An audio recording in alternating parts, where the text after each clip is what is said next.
about this size? So we're breaking up the stale hamburger buns. We got them stale on, I think we put them out like Thursday or Friday. Because it was humid, it took a little longer, so we had to put them on like baking pans so they could get stale on both sides. Here is the sauteed onion, celery, and bell pepper. Here's some more buns and cornbread we cooked. It's cooled. Yeah, it's cooled cornbread. And I'll give you the amounts when I take a picture of the recipe. So you don't want to break them into too smaller pieces, because like when you put the broth in, like it'll kind of like dissolve a little bit. So if everything's in too small pieces, it'll turn into like mush, like Granny's mush. You don't want that. So you need like bigger chunks of the bread. And it'll kind of jack your hands up a little bit if they're real stale. Okay. So next, cornbread, cooled cornbread.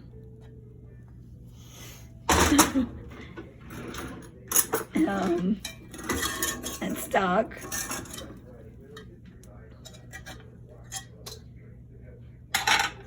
Well, normally it comes out in one piece, but it doesn't really matter if it comes out in one piece because you're gonna tear it apart anyway. So your cornbread needs to be in like decent sized chunks too.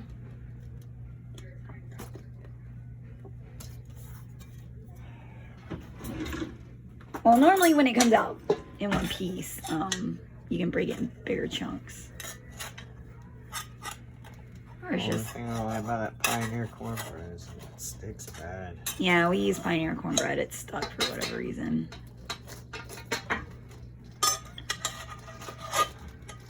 Ooh.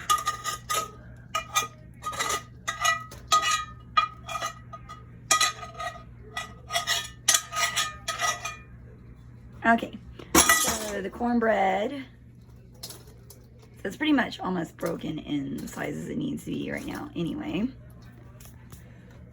So he's eating chicken broth out. You need a big spoon. I'm gonna use the towel. Oh. Well, he's gonna use that spoon, but you need something big enough to stir it.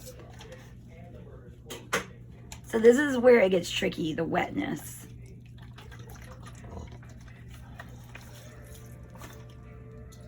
And we're making less than we normally do, because we're not making it for the whole family. We're just making a small thing, so you'll have more cornbread and bread than this.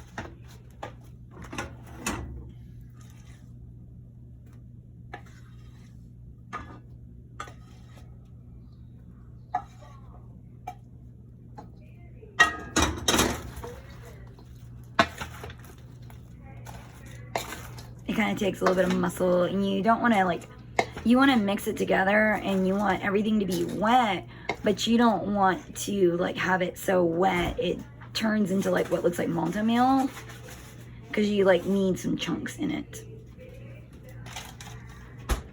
He's looking at the recipe, which I'll send you a picture of.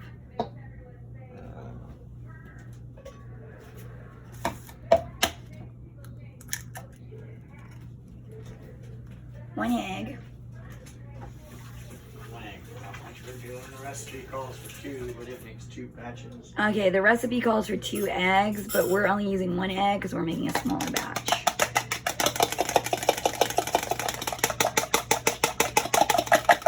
So yeah, you want to mix it up before, because you like don't want to have the whole egg trying to like break up the yolk and everything.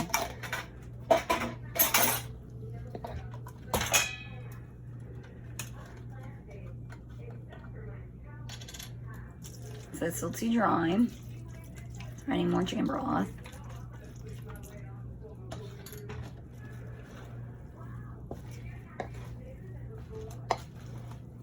So, we haven't put any seasoning in yet.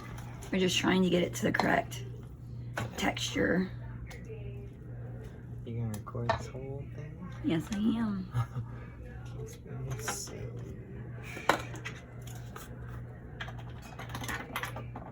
So it calls for a teaspoon of sage, but I'm doing a half because I'm doing half the recipe. But you really, the spices will be to your taste. So once you get everything in there and you mix it, like, chances are you're gonna just add more.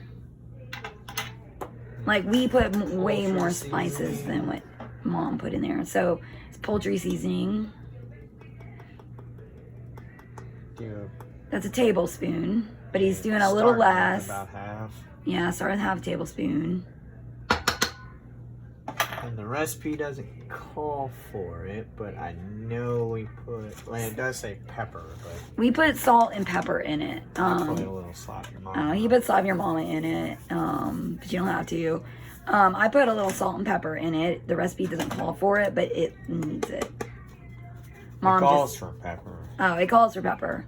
But Mom just, you know, Mom, like, she didn't like seasoning in anything. Just a little bit of salt. So see how it's starting to get, like, broken up more in the... So it's starting to get there. Stirring's the trickiest part. You kind of want to break some of the bigger cornbread chunks up. But, like, again, you don't want to have mush. There, a bit more veggies. Because I cooked them real soft anyway. Yeah, we cooked the veggies really soft. Because if you don't, like, there's nothing worse than you're eating the dressing and you're crunching on the celery and bell pepper. So... You can kind of see the wetness and the texture. There's no standing, a little more. There's no standing, you know, chicken broth in the bottom.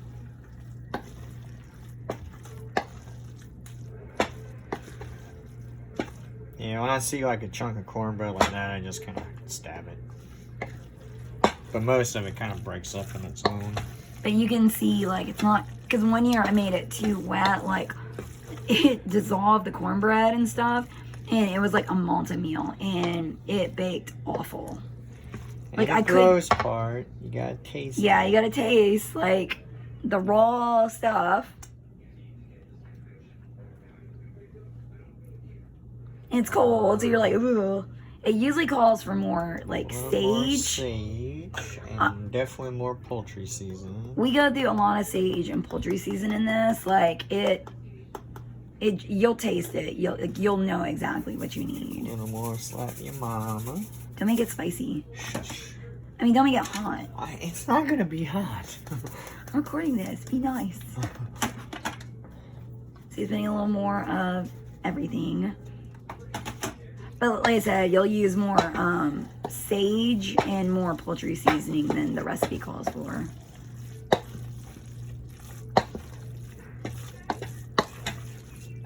So it's pretty close to the texture you want it. Like, it's wet, but it's not, you know, malted meal.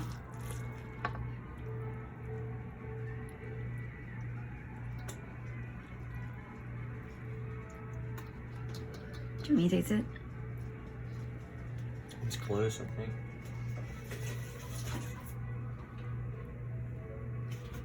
think. More sage. And a little more salt.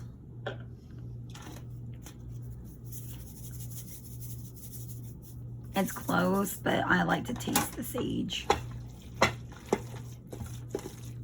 So, again, this is where the stirring gets weird, because you're adding the seasoning. So you're stirring while you're adding more, and you have to be careful that you don't get it too multi-mealy. Yeah. I think that's right. Taste it. I think I still would put more sage in. Because I taste the poultry seasoning more than sage. And I like sagey dressing. Good. A little more. Yeah.